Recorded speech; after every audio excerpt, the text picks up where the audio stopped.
Sport, football, le Portugal pleure la mort d'Eusébio. Eusébio la panthère noire, venu du Mozambique, gloire du Benfica Lisbonne des années 60, est décédé ce 5 janvier 2014 à l'âge de 71 ans.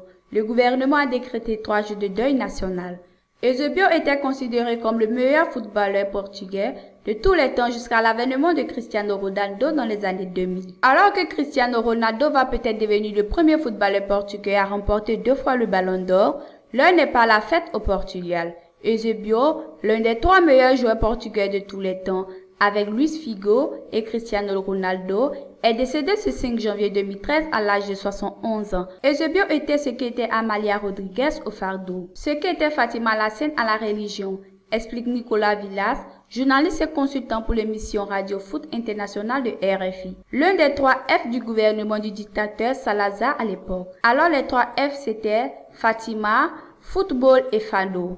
Amália Rodrigues est décédée en 1999 et il y a eu 3 jours de deuil national. C'était pareil, un patrimoine national. Le dictateur portugais avait d'ailleurs utilisé cette même expression pour qualifier Eusébio, courtisé par des clubs internationaux à son époque, notamment la Juventus Turin et l'Inter Milan. Salazar avait interdit son départ parce qu'il estimait qu'Eusébio était justement un symbole de l'empire colonial portugais. Et Eusébio était resté. Rappelle Nicolas Villas, un épisode qui a marqué l'imaginaire collectif. C'est profondément resté dans la société, dans la culture portugaise.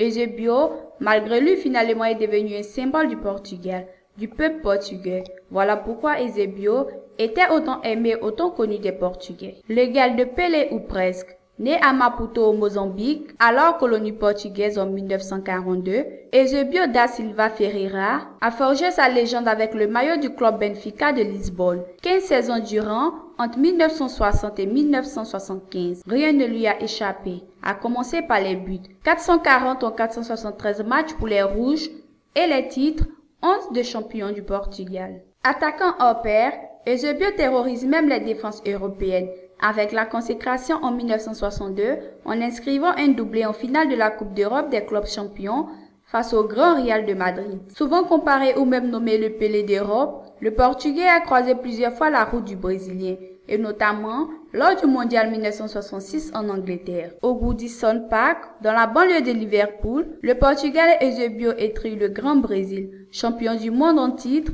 et les limites de la compétition, après avoir réservé un traitement musclé à Pelé. C'est toujours en Coupe du Monde que les grands joueurs se signalent. Dit-on, la panthère noire y aura poussé ses plus beaux rugissements avec un doublé face au Brésil et 9 réalisations au total. Ballon d'Or en 1965, 9e au classement FIFA des meilleurs joueurs du siècle dernier, Eusébio était une star. Une messe sera célébrée le 6 janvier 2014 à l'église du séminaire près du stade de la Luz à Lisbonne, suivi 1 heure après de l'enterrement à Lumia, selon un communiqué publié sur le site de Benfica. Conformément aux vœux d'Eusébio, son cercueil fera auparavant le tour du stade de la Luz, où ses supporters pourront rendre un dernier hommage à l'ancien international portugais.